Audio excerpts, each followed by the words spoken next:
আসসালামু আলাইকুম। আল্লাহ রাব্বুল আলামিন যে আপনাকে ভালোবাসে, আমাকে ভালোবাসে, এটা আপনি বুঝবেন কেমনে? ৮ টা কারণ আছে। এই কারণ যদি আপনারা জানেন, তাহলে বুঝবেন যে আপনাকে আল্লাহ রাব্বুল আলামিন ভালোবাসে। নাম্বার ১ হচ্ছে, আপনাকে আল্লাহ রাব্বুল আলামিন পাপ কাজ থেকে দূরে রাখবে। নাম্বার ২, আপনাকে আল্লাহ রাব্বুল আলামিন তওবা করার সুযোগ দিবে। আপনি যখন দেখবেন যে আপনি তওবা করার সুযোগ পাচ্ছেন, তখন মানে এটা বুঝে নিবেন যে আল্লাহ রাব্বুল আলামিন আপনাকে ভালোবাসে। নাম্বার ৩ হচ্ছে, অপ্রয়োজনীয় জিনিস যেগুলো আপনার প্রয়োজন নাই, সেগুলো আল্লাহ রাব্বুল আলামিন আপনার জীবন থেকে সরায় দিবে ইনশাআল্লাহ।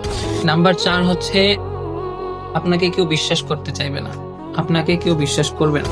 নাম্বার ৫ হচ্ছে, আল্লাহ রাব্বুল আলামিন আপনাকে একা করে দিবে। আপনাকে সবার থেকে আলাদা করে রাখবে, একা করে রাখবে। নাম্বার ৬ হচ্ছে, তখন আপনার ভালো কাজ করতে মন চাইবে। আপনি ভালো কাজ করবেন।